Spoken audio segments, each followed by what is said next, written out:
मैं अल्लाह के बाबरकत नाम से शुरू करता हूँ। अऊज़ु बिल्लाहि मिनश शैतानिर रजीम, बिस्मिल्लाहिर रहमानिर रहीम। कुल हुवल्लाहु अहद, अल्लाहुस समद, लम यलिद व लम यूलद व लम यकुल लहू कुफुवन अहद। सदक़ल्लाहुल अज़ीम। Assalamu alaikum once again and welcome to this seminar. A little housekeeping. एक तो ये कि थोड़ा सा अपने सेलफोन साइलेंट कर लें, और दूसरे के सवाल जवाब हैं तो उनको नोट कर लें and we'll take the question answers at the end. और जो हमारे साथी जो हमें जूम पे ज्वाइन कर रहे हैं वो भी अपने सवाल नोट कर लें या वो जूम चैट पे अपने सवाल पोस्ट कर दें, और सेशन के आखिर में फिर हम उनसे इंशाल्लाह डिस्कस करेंगे। एक छोटा सा तारुफ करा देता हूँ। मेरा नाम नशत नदीम है और I have been associated with the industry since 1989। मैं जिन टेक्नोलॉजीज जो है हमारी कंपनी 1991 से 30 साल पहले एक छोटे से कमरे से आगाज हुआ था। आज माशाल्लाह कराची, इस्लामाबाद, मुल्तान में हमारे ऑफिसेज हैं। सॉफ्टवेयर डेवलपमेंट करते हैं for local and international market. An Naseeha हमारी डिवीजन है, ये हमने 2016 में शुरू की थी और बेसिक इसका मकसद था to promote a citizen developer model. Citizen development model जो है वो बेसिक हमारा जो है इसमें अब ये कह लें इसको कि किस तरह से हम एंड यूजर्स को, business owners, small business owners, कि वो किस तरह से खुद अपना कंट्रोल लें। ये एक प्लेटफॉर्म है जिसका मैं आगे जिक्र करूंगा कि उसको इस्तेमाल करते हैं वो अपनी एप्लीकेशन डेवलपमेंट वगैरह खुद किस तरह से कर सकते हैं। But this is a rapid tool, rapid application development है इसमें, plus it's a low code, almost मतलब बगैर प्रोग्रामिंग की नॉलेज के आप ये काम खुद से कर सकते हैं। आपको एक आईटी की जो बैकग्राउंड है, आईटी की नॉलेज की जरूरत नहीं होती टू यूज दिस, और उसी को हम आगे डेमोन्स्ट्रेट करेंगे। ये प्रोडक्ट जो है ये है, उसका नाम है फाइल मेकर, और ये क्लैरिस इंटरनेशनल एक कंपनी है, उसने ये बनाया है, वो उसको मार्केट करती है। Clarice itself is an apple company, Apple incorporated की तो 100% ओन्ड कंपनी है ये। So you can realize कि it's a good product which is a backing of a very big group, Apple Incorporated इसकी backing है। अब आगे हम चलते हैं इसके अपने आज की जो सिनेरियो की तरफ। हमने एक छोटा सा सिनेरियो लिया है बिजनेस का, जिसको हम सेल्स कहते हैं। मतलब कारोबार जो होता है वो बेसिकली लेन देन, तिजारत जो है, क्या होता है, हम कोई चीज़ या हमने पास किसी से खरीद के आगे बेची या हम उसको बना के आगे बेचा है। बेसिक जो अगर हम बहुत सादा तरीके से देखें तो या हम उसको एक चीज़ को बना के बेच रहे हैं या किसी और से खरीद के आगे बेच रहे हैं। और उसके बाद अगर हम चीज़ नहीं बेचे तो हम सर्विसेज बेच रहे हैं। तो बेसिकली आइटम्स हो गई या सर्विसेज हो गई, ये दो चीज़, और उसके बदले में हमें पैसे चाहिए होते हैं।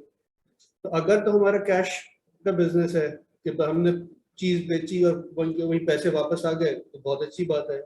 लेकिन आपको भी पता है कि आज के दौर में क्रेडिट या डेफर्ड पेमेंट होती है, तो वही होता है। तो उसके बाद जो फिर बिजनेसमैन है वो फिर भागता है कि अच्छा मुझे किससे पैसे लेने हैं, कितने पैसे लेने हैं, कब लेने हैं, वो फॉलो अप और वो सारी चीज़ें। तो उसी का हमने एक सिनेरियो लिया है कि हम एक छोटा सा एक इन्वॉइसिंग का एक फॉर्म बनाएंगे, उसका डेटा हम कैसे रिकॉर्ड कर रहे हैं, उसके बाद फिर हम नेक्स्ट स्टेप लेंगे कि रिसीट्स कैसे कर रहे हैं, जो डिफरेंस है वो हमारा रिसीवेबल आ रहा है उसको फिर हम रिप्रेजेंट करेंगे, और फिर हम थोड़े से फीचर्स फाइल मेकर के साथ में उसको दिखाएंगे कि फाइल मेकर से हम ये किस तरह से कर सकते हैं। आप वैसे आप लोग वाकिफ तो होंगे इससे, इसकी जो शक्ल होती है इनवॉइस की।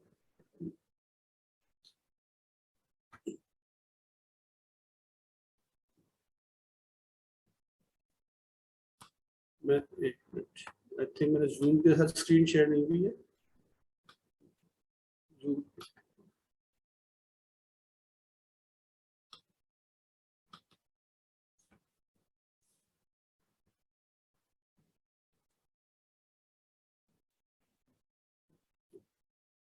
ठीक, अच्छा अब ये सब देख सकते हैं। इसको थोड़ा सा मिनिमाइज करके इनवॉइस के जो बेसिकली 3 पार्ट होते हैं। जेनेरिक इनवॉइस वो ले लिया कि इसका एक हेडर होता है जिसमें इनवॉइस नंबर, डेट हो गई, किस कस्टमर को बेचा है, तो रिमार्क्स वगैरह। देन सेंट्रल पोर्शन होता है जहाँ पे डिटेल्स होती हैं, क्या आइटम बेचा था, किस रेट पे बेचा था, कितनी क्वांटिटी बेची थी, उसकी अमाउंट क्या बनती है। और फिर जो बॉटम उसका आता है फिर जहाँ पे हमारा उसका टोटल वो आ जाता है। तो अब जो है इसी चीज को हम लेके चलते हैं कि फाइल मेकर पे, कि हम फाइल मेकर पे किस तरह से इसको बनाएंगे और करेंगे। तो हमने एक ब्लैंक उसका फाइल मेकर की स्क्रीन ली और शुरू करते हैं हम। मैं इसका नाम, फाइल का नाम डेमो दे देता हूँ। अच्छा, थोड़ा सा स्ट्रक्चर भी बता दूं मैं कि जैसे स्ट्रक्चर इस तरह से होता है, उसमें टेबल्स और रिकॉर्ड्स आ रहे होते हैं।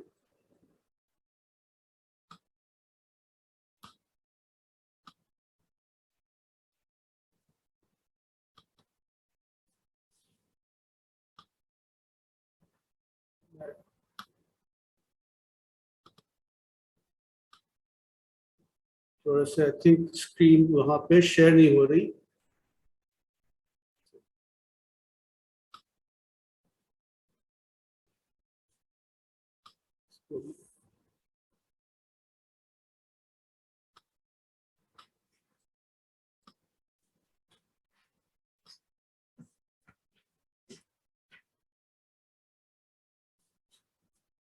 ठीक, तो जो मैं स्ट्रक्चर की बात कर रहा हूँ, तो हमारा स्ट्रक्चर इस तरह से होगा कि टेबल होगा और उसमें रिलेटेड इंफॉर्मेशन, जहाँ पे कि इनवॉइस हो गई, कस्टमर, तारीख, क्या आइटम बेचे, ये सारी। तो ये इसको हम एज टेबल कहते हैं। और उसके साथ उसमें जो फील्ड्स यही हो गई कि नाम, तारीख, अमाउंट। तो यहाँ पे अब इसको मैं क्रिएट जब करता हूँ डेमो के नाम से, तो ये फाइल मेकर ने खुद ब खुद एक टेबल का स्ट्रक्चर कर दिया। मैं इसका नाम दे देता हूँ यहाँ पे इसका इनवॉइसेस। हम पहले इनवॉइसेस से शुरू कर रहे हैं, तो मैंने इनवॉइसेस किया, इसको हटा देती हूँ। और इसमें जो फील्ड्स है, अब जो हमारी जो बेसिक फील्ड है क्या होगी कि एक तो इनवॉइस नंबर होगा। अच्छा, इनवॉइस नंबर जो होता है वो जनरली आपके उसके ऊपर प्री प्रिंटेड या वो ऑटो जनरेट। तो मैंने इसका फीचर है सीरियल नंबर को ऑटो जनरेट कर दिया।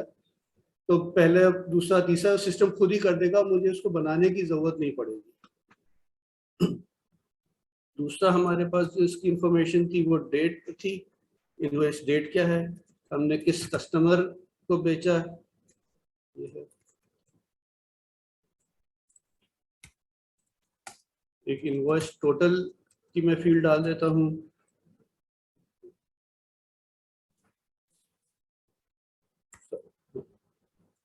अच्छा, फिर एक में रिमार्क्स की फील्ड आ जाएगी। और एक फील्ड में और कर रहा हूँ जिसको मैं कह रहा हूँ इनवॉइस रनिंग टोटल, जो बेसिकली समराइज करेगा कि उस हर कस्टमर का एक रनिंग टोटल मैं मेंटेन करना चाह रहा हूँ, ताकि eight the end of the day मुझे उसकी डिटेल मिल सके। तो ये ऐसे समरी की, तो उसने खुद ही मुख्तलिफ तरह की इसकी समरीज बन सकती हैं, एवरेजेस होती हैं, काउंट। ये मुझे टोटल चाहिए, और टोटल किस चीज़ का चाहिए, इनवॉइसेस का टोटल। तो ये मैंने कर दिया। तो ये हमारा एक बेसिक टेबल बन गया है। अब मैं इसके अलावा, ये देखें यहाँ पे उसने एक छोटा सा एक फॉर्मेट बना के हमारे सामने रख दिया है, रूडिमेंट्री। इससे हम अपनी डेटा एंट्री शुरू कर सकते हैं। लेकिन मैं अभी रुकूंगा यहाँ पे। मैं नेक्स्ट करूंगा जो डिटेल्स का, जो हमारा उसका जो पोर्शन था जहाँ पे आइटम और वो सारी इंफॉर्मेशन, मैं उसका भी स्ट्रक्चर क्रिएट करूंगा। तो मैं एडिट में गया, तो मैं एक दूसरा टेबल पे बना रहा हूँ जिसमें डिटेल्स है, उसी इनवॉइस की डिटेल्स आएंगी। वो डिटेल्स क्या होंगी, एक तो सबसे पहले तो उसका इनवॉइस नंबर होगा, क्योंकि वही उसको लिंक कर रहा है मास्टर जो उसका रिकॉर्ड है। इनवॉइस नंबर आया। फिर नेक्स्ट हमारा आ जाएगा आइटम, कि आइटम क्या बेचा हमने, उसका रेट क्या था, क्वांटिटी क्या थी, और तीसरा जो उसका एलिमेंट है वो अमाउंट उसका है। अच्छा, अमाउंट जो है वो मैं कैलकुलेट करवा सकता हूँ, मुझे ज़रूरत नहीं है कि वो मैं एंटर करूँ, क्योंकि मेरे पास रेट भी है, क्वांटिटी भी है। तो मैं उसको क्रिएट करा सकता हूँ। जब ये करता हूँ मैं इसको कैलकुलेशन, तो वो खुद ही पूछ लेता है कि क्या फॉर्मूला देना है। तो मैंने फॉर्मूला रेट टाइम्स क्वांटिटी, तो ये अब मेरा तैयार हो गई ये इंफॉर्मेशन। अब मैं इसको स्क्रीन लेआउट पे लाऊंगा कि किस तरह से मैं स्क्रीन पे करता हूँ। तो हम उस पर जाने से पहले मैं ये भी बताना चाहूंगा कि जो अभी हमने दो टेबल बनाए वो आपस में जुड़ किस तरह से हैं, कि एक इनवॉइसेस का जो मास्टर है और दूसरा उसका रिलेशनशिप वाला है। इसको हटा दिया, तो हमारा इनवॉइसेस का मेन टेबल है और दूसरा उसका डिटेल्स का है। इसमें वही इंफॉर्मेशन यहाँ पे आपको नजर आ रही है पिक्टोरियली, जो कि अभी थोड़ी देर पहले हमने देखी थी। और ये हम कह रहे हैं कि ये जो इनवॉइस नंबर है मास्टर में, वो इस डिटेल के इनवॉइस नंबर के साथ लिंक कर देता है। और उसमें फिर मैं उसको इजाजत देता हूँ कि वो उसके लिए सब रिकॉर्ड बना सके। तो नाउ दिस इज कंप्लीट। अब मैं इसका स्ट्रक्चर में थोड़ा सा इसकी शक्ल मैं मजीद करता हूँ। इसकी मुझे यहाँ पे जरूरत नहीं है, इसको मैंने हटाया यहाँ से। ये इसको मैं भी फिलहाल साइड में रख रहा हूँ।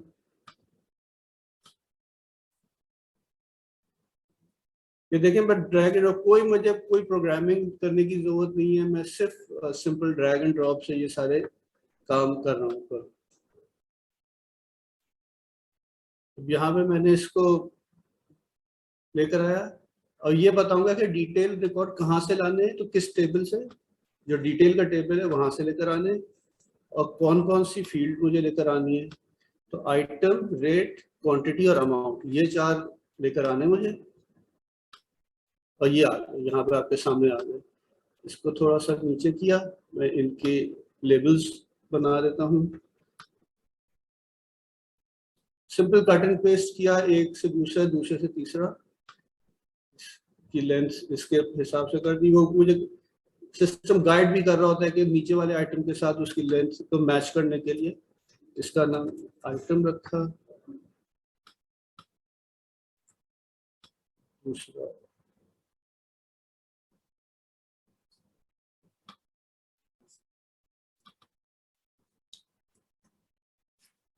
है,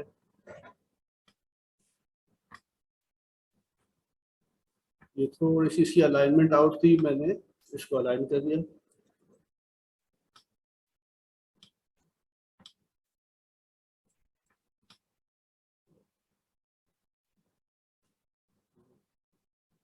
चारों को अलाइनमेंट उनकी बराबर कर दी। इसका नाम मैंने रख दिया क्वांटिटी।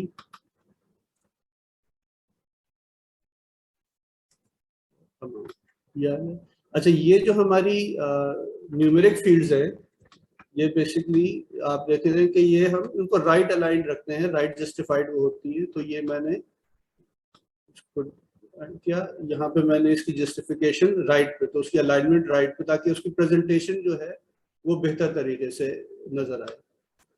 और इसको मैंने, इसका जो फॉर्मेट है, डेटा फॉर्मेट, उसको मैंने बता दिया कि ये डेसिमल फॉर्मेट होगा। और इसमें 1000 सेपरेटर्स, हर 3 डिजिट के बाद कॉमा आए, जो कि हमारी जनरल नोटेशन होती है, उसको वो यूज कर रहे होते हैं। इसको मैंने यहाँ से उठाया और उसको यहाँ पे मूव किया, इधर करके।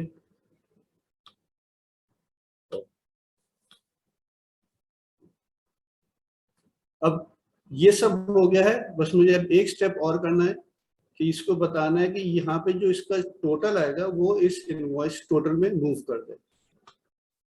Again I go back, fields में है, इनवॉइस में, कि यहाँ पे जो इनवॉइस का टोटल है उसको मैं बदलता हूँ एज अ कैलकुलेशन। और कैलकुलेशन क्या है, सम, मैंने टाइप किया सम, दे दिया। और सम ऑफ व्हाट, जो हमारा डिटेल्स का जो टेबल था उसके जो अमाउंट है उसको सम कर दो।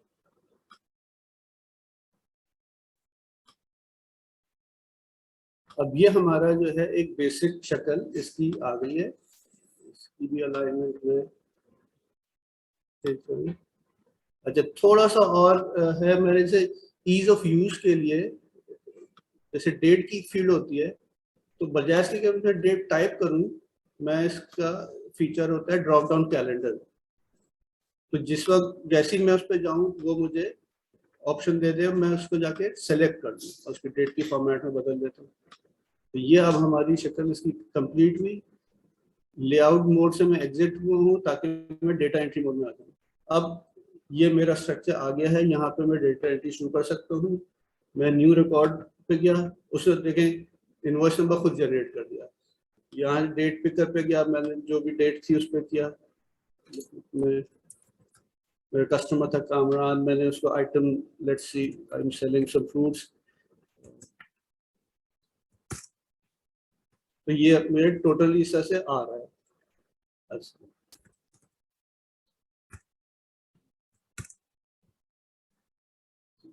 मैं नेक्स्ट रिकॉर्ड किया, एक और कस्टमर क्रिएट करना चाहता हूँ, एक और इनवॉइस क्रिएट करना चाहता हूँ।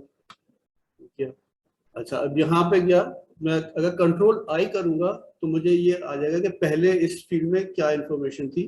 तो जो अगर वही है तो मैं उसको पिक कर लूंगा और एक उसका और बना देते हैं।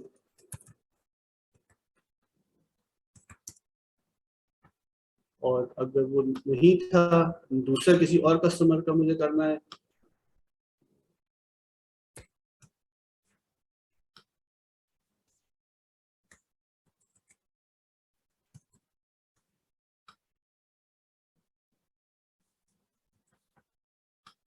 तो ये इस तरह से मेरी इन्वॉइसेस बन गई। अच्छा, इसमें एक तो जैसे मैंने ये बताया कि मैंने अगर कंट्रोल आई किया था तो इस फील्ड पे वो किस तरह से उसने पिक कर दिया। एक और तरीका भी इसमें होता है सहूलत के लिए। अगेन मैं एडिट मोड में गया, कि कस्टमर पे गया, और यहाँ पे इसके फीचर है ड्रॉप डाउन लिस्ट। तो मैं ड्रॉप डाउन लिस्ट पे आया, उसको सेलेक्ट किया, तो उसने पूछा कि आपको ये वैल्यूज कहाँ से लेनी है। तो मैंने इसके, क्योंकि अभी कुछ बना हुआ नहीं था, मैंने क्रिएट किया न्यू लिस्ट, उसका नाम मैं दे देता हूँ कस्टमर लिस्ट। और उसकी वैल्यू कहाँ से आएगी, सिंपल, इनवॉइसेस का जो डेटा है उसमें जो कस्टमर है वहां से आता है। एरो कर दिया, और ऑटो कंप्लीट, ये भी मैं आपको अभी इसका फीचर का बताता हूँ कैसे होगा। सिमिलरली आइटम, आइटम का भी मैं ऐसे कर सकता हूँ कि ये चीज हमारी ड्रॉप डाउन लिस्ट से आ जाए। ये दूसरी लिस्ट बनेगी, वो कस्टमर लिस्ट थी, ये आइटम लिस्ट बना दूंगा मैं। यहाँ पे आइटम लिस्ट बनाई, तो ये डिटेल्स में आइटम कहाँ पड़ा है, किस टेबल में, डिटेल टेबल में पड़ा है, तो ये वहां से इंफॉर्मेशन उठा के ले आएगा। इसको भी मैंने ये सेलेक्ट कर लिया।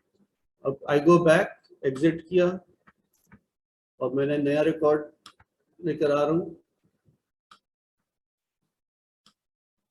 अब ये हम बात देखें, अब मैं ये एरो आ गया, इसको मैं क्लिक करता हूँ तो ये अब मेरे पास ड्रॉप डाउन लिस्ट का फीचर आ गया है। तो यहाँ से, या तो मैं चाहूँ तो इनमें से ले सकता हूँ, या मैं अगर टाइप करूँ, दूसरा जो मैंने किया था कि ऑटो कंप्लीट का था, तो अगर जैसे मैं यहाँ पे के करता हूँ तो के से जो शुरू होने वाले जितने नाम है वो सारे आ जाएंगे।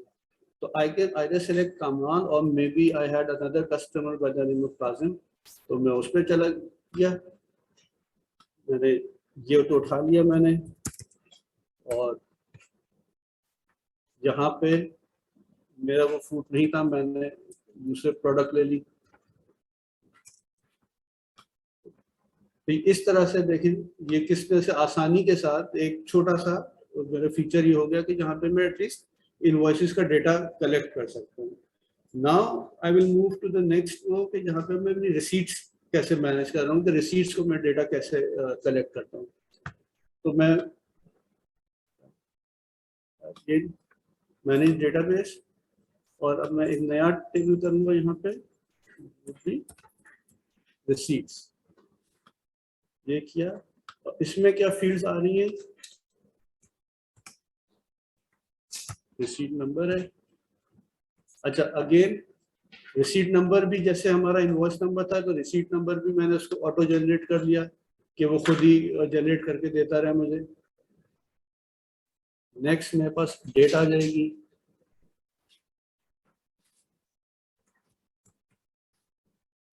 कस्टमर आया, किस कस्टमर का था, रिसीट अमाउंट आ गई,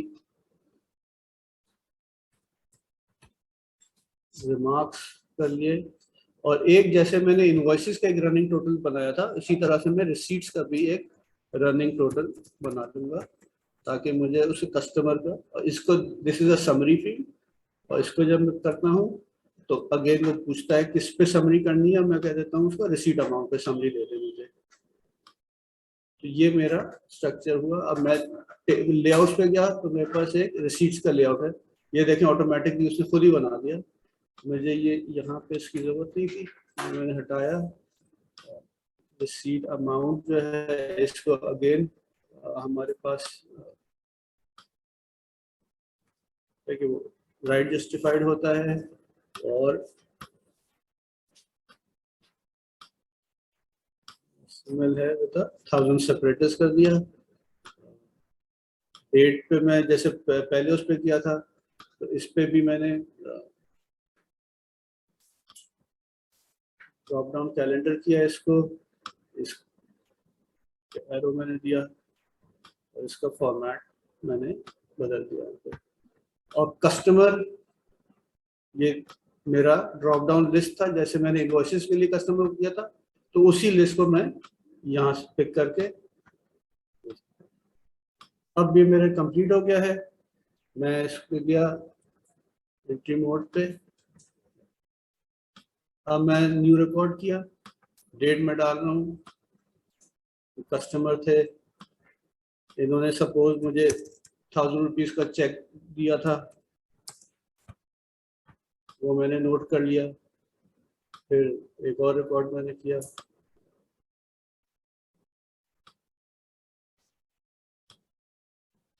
उन्होंने मुझे 500 रुपये दिया था, इसका भी चेक। अच्छा, एक चीज और, जब मैं ये कर रहा हूँ तो जिस तरह से मैंने रिलेशनशिप की बात की थी, जहाँ पे मैंने इनवॉइसेस और डिटेल्स को किया था, तो इसी तरह से अब मैं लिंक करूंगा रिसीट्स को और उससे, ताकि जो मेरी रिलेशनशिप है इनकी बाय कस्टमर, यहाँ पे तो मेरी इनवॉइस के साथ उसको था कि जो मास्टर में जो इनवॉइस है वो डिटेल में कैसे उसके साथ लिंक कर रहे हैं, और यहाँ पे मैं उसको लिंक करूंगा कि जो हमारा मास्टर पे द कस्टमर है वो लिंक होगा, इनवॉइसेस का जो कस्टमर है वो मेरा रिसीट वाले कस्टमर के साथ। तो ये मैं इसकी मैचिंग मैंने कर दी कि ये जो यहाँ पे जो कस्टमर है उसी का कस्टमर की रिसीट्स में मैच करूंगा, ताकि मैं उसका डेटा फिर देख सकूं। और इसके मैंने क्रिएशन अलाउ कर दी।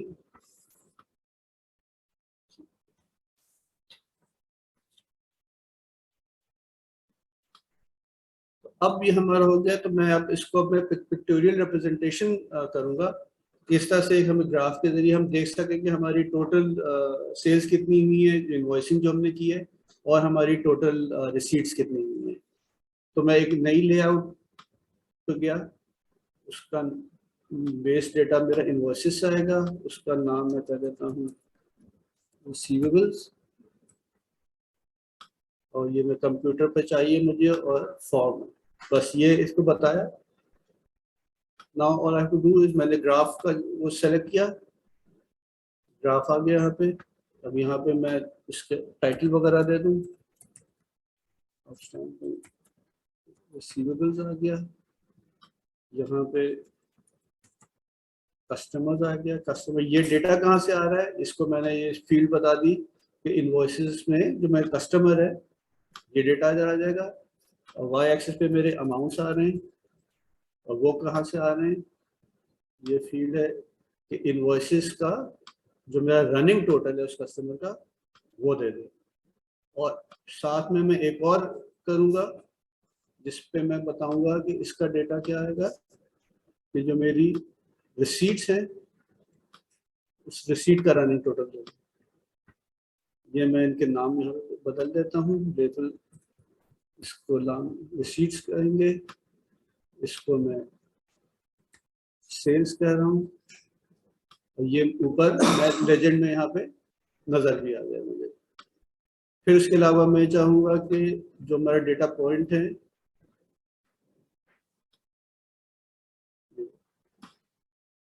एक्सेस में ये डेटा पॉइंट यहाँ पे नजर आए उसके ऊपर, ताकि मुझे पता चलता रहे, और उसका जो फॉर्मेट है उसमें भी 1000 सेपरेटर्स आ गए, ताकि विजुअल हमें उसके बेहतर। ये क्या, अगर मैं लेआउट से खत्म करके मैं, तो ये मेरे पास से तमाम रिकॉर्ड आ गए। अच्छा, आप ये देख रहे हैं कि यहाँ पे हमें डुप्लीकेशन नजर आ रही है। तो उसका बेसिकली जो उसके जो समरी का फंक्शन है वो चलता इस तरह से है कि उसको आपको डेटा को सॉर्ट करना पड़ता है। तो मैंने इनवॉइसेस पे किया और सॉर्ट किया ऑन कस्टमर, ये। और दूसरा मैंने किया रिसीट्स को, रिसीट पे वो भी कस्टमर पे सॉर्ट किया। और ये अब मैं रिसीव पे आता हूँ, तो अब ये मेरा बेसिक। तो अब यहाँ पे आप ये देख रहे हैं कि हमने मतलब 20 मिनट में हुए होंगे शुरू किए हुए। तो ये इतने से मुख्तसर वक्त में एक छोटी सी एप्लीकेशन बना ली है जहाँ पे मैं अपना डेटा रिकॉर्ड कर सकता हूँ। मैं इनवॉइसेस कर ली, मैंने रिसीट्स कर ली, उसके अगेंस्ट जो मेरा डिफरेंस है, तो आई कैन सी कि मुझे ये अभी 8,250 रुपये मजीद इनसे कामरान साहब से लेने हैं और 3,500 काजिम साहब से लेने हैं। इसमें अब मजीद थोड़ा सा हम और इसको खूबसूरती और वो सब भी हम डाल सकते हैं इसमें। मैं इनवॉइस पे चला जाऊँ, उसके थोड़ा सा कॉस्मेटिक्स में मजीद हो सकता है। इसमें थीम्स होती हैं बिल्ट इन। ये एक जो बेसिक डिफॉल्ट थीम थी, मैंने उसको चेंज किया मैं इनवॉइसिंग के लिए। लेकिन लुक एकदम बदल गई है, फॉन्ट साइज बदल गया, उसके कलर्स चेंज हो गया, बैकग्राउंड कलर वगैरह सब तब्दील हो गया। इसके अलावा मैं ये भी कर सकता हूँ कि मैं अगर मेरे अपने कंपनी का लोगो है, मैं उसको ड्रैग किया और यहाँ पे ले आया, उसको मैंने साइज किया।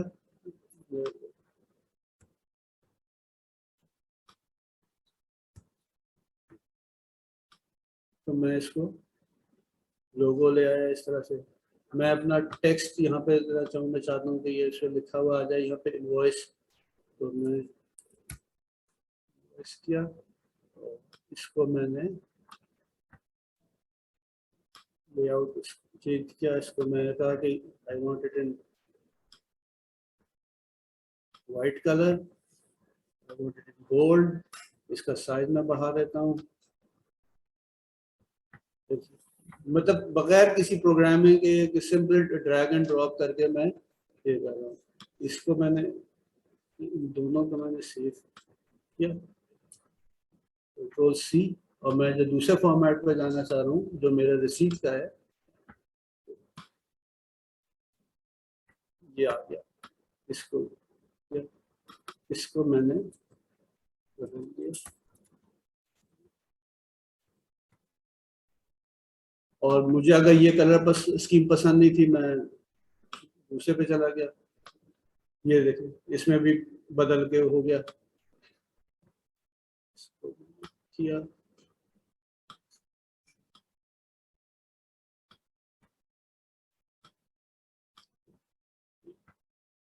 Now coming back to invoices का ही एक और मैं फीचर आपको उसका देख रहा हूँ, ये है। इसको मैं थोड़ा सा अंदर करता हूँ। और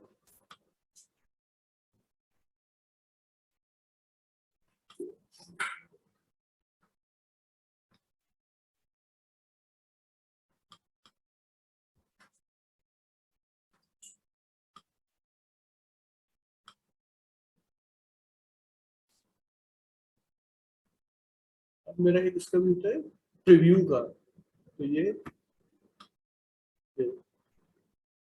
तो ये जो है, अब इससे मैं प्रिंट कर सकता हूँ और कर सकता हूँ। इसके अलावा मैं इसको एज अ पीडीएफ सेव करना चाहूँ, तो all I have to do इसके इसमें सेव एज पीडीएफ का फंक्शन है, मैं इसमें गया और मैं कह रहा हूँ मुझे एक either I want all the records to be वो exported या मैं सिर्फ करंट वो।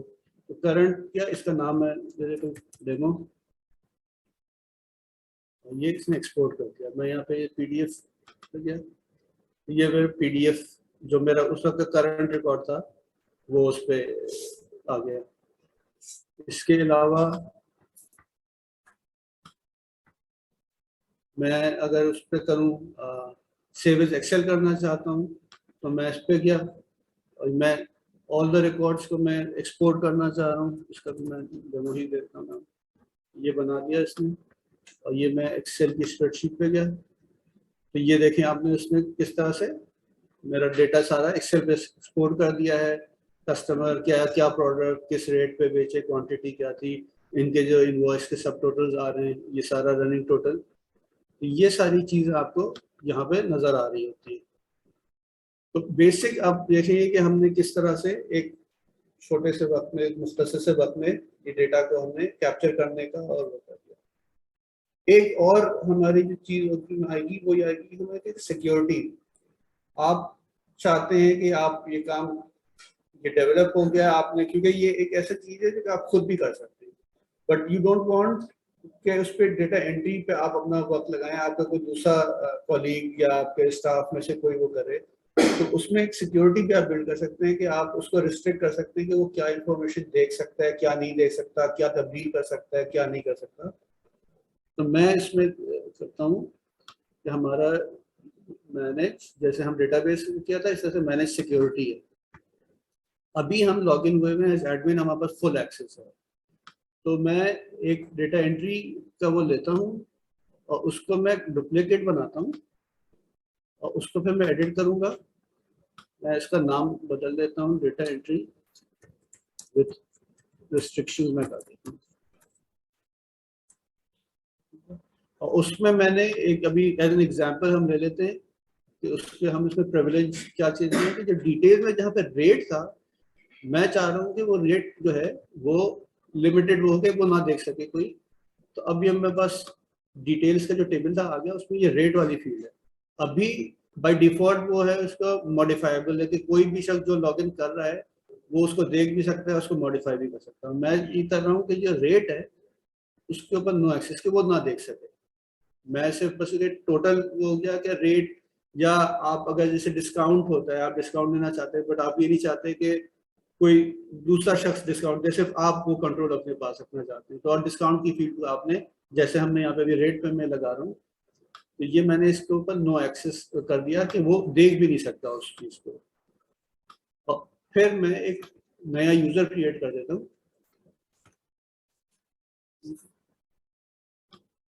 पासवर्ड दे देता हूँ,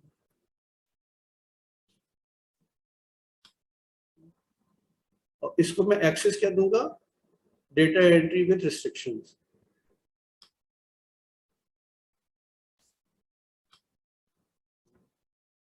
अब मैं यहाँ से निकला, क्योंकि मैंने डिफॉल्ट हम एडमिन से लॉगिन हुए थे, इसको मैंने ख़त्म कर दिया और ये मैंने इसको यहाँ से अब एप्लीकेशन बंद की। अब मैं जब दोबारा लॉगिन करूँगा इस पर, तो यहाँ पे वो नाम पूछ लेगा, तो मैं तो इस नाम से मैं लॉगिन होता हूँ, तो ये देखें आप, इसको रेट की जो फील्ड है अब उसको नो एक्सेस हो, तो वो रेट नहीं देख सकता। तो इसी तरह से जो जो इन्फॉर्मेशन आप चाह रहे हैं कि आपके जो दूसरे कॉलीग या आपके सबऑर्डिनेट्स जो इन्फॉर्मेशन वो ना देख पाएँ, तो उसको आप ब्लॉक कर सकते हैं। इसी तरह से आप ये चाहें कि वो मॉडिफाई ना कर सके, तो वो भी फंक्शनैलिटी है इसमें।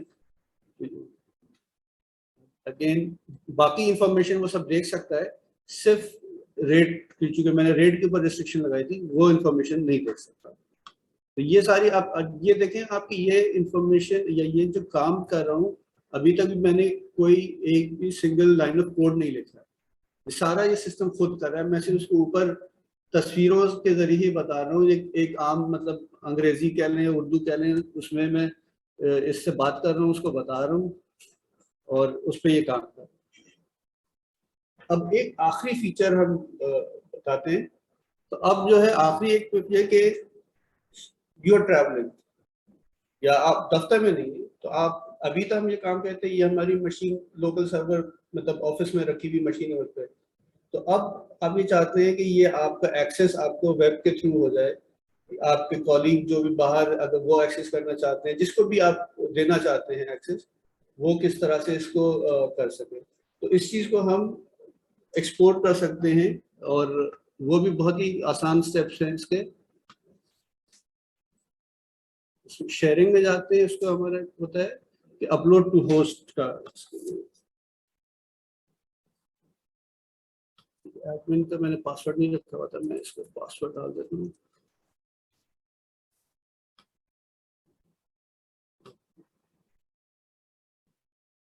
ये जो भी आपका वो सर्वर होगा, हमारा इस वक्त ये सर्वर हम यूज कर रहे हैं, तो इस पे हमने क्या, इस पे मैं ये बता दूंगा कि अभी ये डेमो वाली जो फाइल है इसको मुझे अपलोड करना है। बस ये हो गई, अपलोड हो गई, डन। ठीक है, अब इसको अगर मैं, इसके अलावा अब जो मुझे दूसरा स्टेप करना है वो मैं एक स्टेप ये हुआ जो कि अपलोड करने का था, और दूसरा इसको कि फाइल मेकर वेब डायरेक्ट जो है इसको, तो मैं किसको इसको एक्सेस देना चाहता हूँ। ये मेरी फाइल है डेमो, जो कि विंडोज पे जो हमारा सर्वर है उसके ऊपर है, और और यूजर से कर देता हूँ, ये मैंने इसके बाद शेयर कर दिया। अब जब वेब के थ्रू हम करना चाहते हैं तो हमारा इसके जो मेरा आईपी है,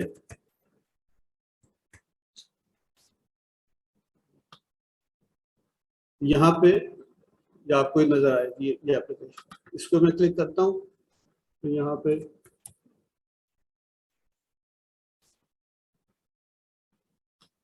अब ये एप्लीकेशन जो है उसको थ्रू वेब मिल रही है। मैं वेब ब्राउजर के थ्रू आया हूँ, मैं उस एप्लीकेशन जो है फाइल मेकर को मैं जैसे बंद भी कर देता हूँ, तो अब मैं ये वेब के थ्रू एक्सेस कर सकता हूँ। तो यही सारी वो इंफॉर्मेशन है। मैं इसको अगर एग्जिट करूँ और इसको मैं एडमिन की हैसियत से भी लॉग इन करूँ, तो वही अब वो इंफॉर्मेशन जो रेट वगैरह है, ये सारी इंफॉर्मेशन मुझको यहाँ पे मिल रही है। तो ये बेसिकली एक सी जो लेआउट थी, मुख्तलिफ डिटेल थी या रिसीट्स थी, तो किस तरह से ये सब इंफॉर्मेशन हमें मुख्तलिफ उस पर आ रही है। तो बेसिक ये हमारा छोटा सा वो डेमो था। तो अब I think will open it. अब मतलब हमने तकरीबन 40 मिनट में एक एप्लीकेशन बनाई, हमने स्क्रीन्स बनाई, इनवॉइसिंग की, रिसीट्स की, और उसके अलावा फिर हमने डेटा एंट्री की, थोड़ी सी फॉर्मेटिंग हमने की, किस तरह से उसके ईज ऑफ यूज के लिए ड्रॉप डाउन लिस्ट वगैरह या डेट पिकर और ये सब चीज़ें कर सकते हैं। और इसके बाद हमने थोड़ी सी इसमें सिक्योरिटी बिल्ड की, हमने ग्राफिकल रिप्रेजेंटेशन का देखा, और फाइनली हमने देखा कि इसको हम किस तरह से एक्सपोर्ट कर सकते हैं, ताकि हम वेब के थ्रू जो हमारे लोग जो हर ऑफिस से बाहर हैं, जिसके बाद जब आपको सर्वर का डायरेक्ट एक्सेस नहीं है, तो आप किस तरह से ऑफिस से बाहर से इंटरनेट के थ्रू वेब ब्राउजर कर सकते हैं। एक और मतलब वो भी हम यहाँ पे डेमोन्स्ट्रेट नहीं कर सकते, लेकिन वो है कि चूंकि ये एप्पल प्रोडक्ट है, तो जिस वक्त ये आपकी एप्लीकेशन बनती है, ये ऑटोमेटिकली आपको ऐप स्टोर पे इसका ऐप के तौर पे मिल जाती है।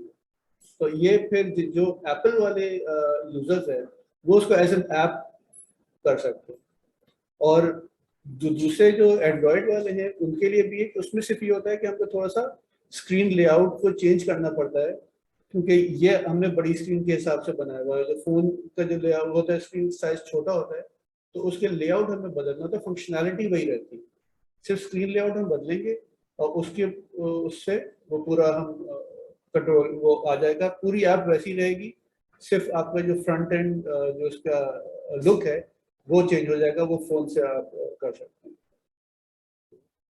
तो now I will open for question and answers.